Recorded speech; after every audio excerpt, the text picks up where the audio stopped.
question. What is money? Money is a medium of exchange. Money is a store of value. হ্যাঁ, আপনি ঠিকই শুনেছেন। টাকাই হলো বিনিময়ের প্রধান মাধ্যম এবং টাকাই হলো মূল্যের ভান্ডার। What does money represent?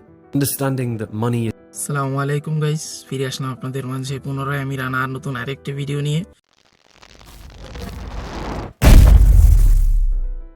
আজকের আলোচনা হবে শুধুই টাকাকে কেন্দ্র করে। টাকাই কি সব কিছু জীবনে ভরিয়ে দিতে পারে? 100 টাকা বকশিসের ভাগ নিয়ে সহকর্মীকে হত্যার ঘটনায় অভিযুক্ত রাব্বিকে গ্রেপ্তার করেছে র্যাব। কিন্তু কেন? এর উত্তরটা না হয় আমিই বলি। শুধুই টাকা। এই টাকাকে কেন্দ্র করেই কিনা আমরা দিনরাত ছুটে বেড়াই। এই টাকা হলেই আপনি কাশ্মীর ভ্রমণ করতে পারবেন। টাকা হলেই আপনি ইটালি, লন্ডন এরকম বড় বড় ওয়ার্ল্ডের মতো সব কিছু আপনি ঘুরতে পারবেন। টাকা হলেই আপনি সুইজারল্যান্ডের মতো সৌন্দর্যময় দেশে যেতে পারবেন। আপনি কি আমাকে বলতে পারবেন ঠিক কতটুকু টাকা হলে আপনি সুখে থাকতে পারবেন? ক্যালকুলেশন করে অবশ্যই কমেন্টে জানাবেন। আপনি কয় টাকার মালিক? যিনি কিনা পৃথিবীর শীর্ষ ধনী Elon Musk. That's why the Britons, for example, do not fold down. পৃথিবীর সর্বোচ্চ ধনী তিনিও প্রতিদিন রাত স্ট্রাগল করে যাচ্ছেন। তার আরো অর্থ লাগবে, আরো টাকা লাগবে, এবং তার স্বপ্ন কিনা বিশ্বের প্রথম ট্রিলিয়নিয়ার হওয়া। কেন ভাই, এত টাকা দিয়ে জীবনে কি হবে? তাও এই টাকাই সব। অন্যদিকে জেফ বেজোস, তারও টাকার কোনো কমতি নেই, তবুও দিন রাত স্ট্রাগল করে যাচ্ছে শুধুই টাকার জন্য। টাকা হলেই আপনি বিলাসবহুলভাবে চলাফেরা করতে পারবেন। কতটুকু হার্ড ওয়ার্ক করলে আপনি জীবনে আপনার স্বপ্নগুলো বাস্তবায়ন করতে পারবেন। আমরা সবাই জানি একজন রিক্সা চালক দিনে কতটুকু হাড় ভাঙা পরিশ্রম করেন। এর থেকে বেশি কঠোর পরিশ্রম কি ইলন মাস্ক করেন? অবশ্যই না, কিন্তু সে নিজেকে ম্যাজিশিয়ানদের মতো নিজেকে বিল্ড আপ করেছে, যা সত্যি অতুলনীয়। ধীরে ধীরে হয়ে উঠেছে সে একজন মিলিয়নিয়ার, এবং খুব অল্প সময়ের মধ্যে তার সম্পদের পরিমাণ বেড়ে বিশ্বের সর্বোচ্চ বিলিয়নিয়ার তিনি। প্রাথমিক বিদ্যালয়ের একটি লোগোতে লেখা থাকে সবার জন্য মানসম্মত শিক্ষা। প্রশ্ন হলো, সবাই কি মানসম্মত শিক্ষা পায়? না, এখানেও শুধু ঘাটতি টাকার। 2026 সালে এসে দেখবেন আপনি লক্ষাধিক শিশু বিভিন্ন পেশায় নিয়োজিত রয়েছে। তাহলে এদের জন্য কি মানসম্মত শিক্ষা প্রযোজ্য নয়? অন্যদিকে স্বাবলম্বী পরিবারের বাচ্চাদের কাঁধে থাকে স্কুলের ব্যাগ ঠিকই, এর বিপরীতে নিম্নবিত্তদের শিশুরা একই বয়সে লেগুনায় হেলপারি করতে দেখা যায়। এই অভাব আর রহস্যের প্রধান কারণই হচ্ছে টাকা। খাদ্য ও বস্ত্র যোগাতে শিশু বয়সেই নেমে পড়তে হয় কঠোর পরিশ্রম। অন্যদিকে দেখা যায় প্রায় লাইফের 10টি বছর চলে যায়। এরই মধ্যে চলে যায় প্রাথমিক বিদ্যালয়ে 5 বছর, বহুমুখী উচ্চ বিদ্যালয়ে আরো 5টি বছর। এরই মধ্যে প্রায় 60% শিক্ষার্থীর স্টাডি স্টোরি এন্ড হয়ে যায়। এই টাকার জন্যই একটি মেধাবী স্টুডেন্ট 12-14 বছর স্ট্রাগল করে লেখাপড়া শেষ করে তারপর নতুন আরেকটি জায়গায় অগ্রসর হতে পারে না শুধু টাকার জন্য। এবং তখনই আমরা হতাশাগ্রস্ত এবং মানসিকভাবে প্রচুর ক্ষতিগ্রস্ত হই। এই টাকা না থাকলে আপনার পরিবারেও আপনার কোনো মূল্য নেই, আপনার সমাজেও কোনো মূল্য নেই, এমনকি পুরো ওয়ার্ল্ডেও আপনার কোনো সম্মান নেই। শুধু টাকা হলেই আপনি জীবনে সাকসেস।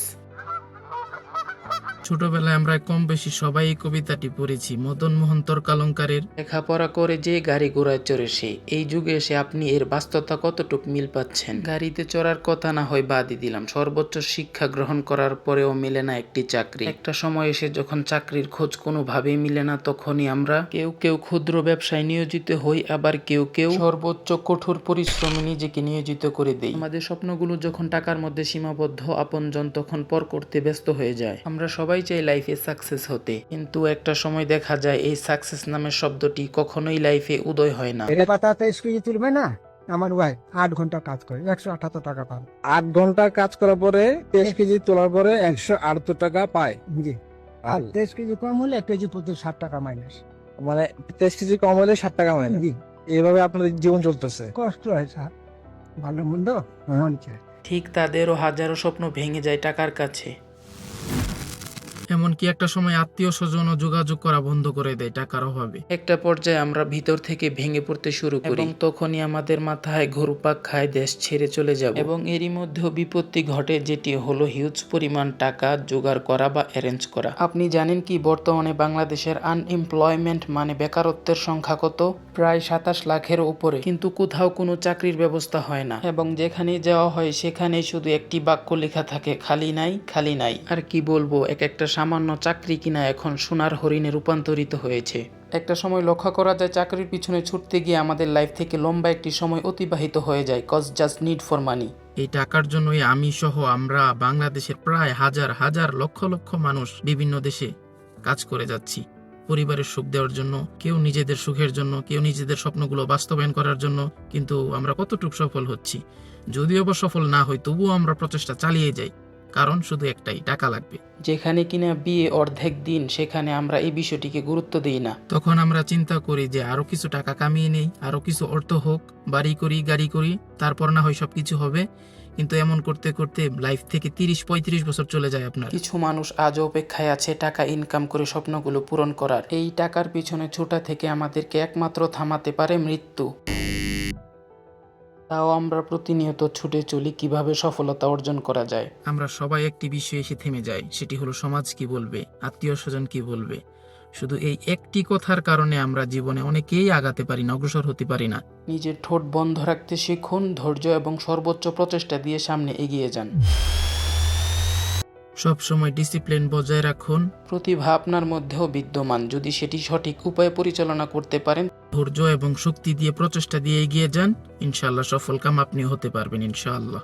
বরাবরের মতো যদিও ভিডিওটি ভালো লাগে তাহলে অবশ্যই লাইক, কমেন্ট এবং শেয়ার করতে ভুলবেন না। ফিরে আসবো আপনাদের মাঝে নতুন আরো একটি ভিডিও নিয়ে। তো ততক্ষণ ভালো থাকবেন, সুস্থ থাকবেন। আসসালামু আলাইকুম।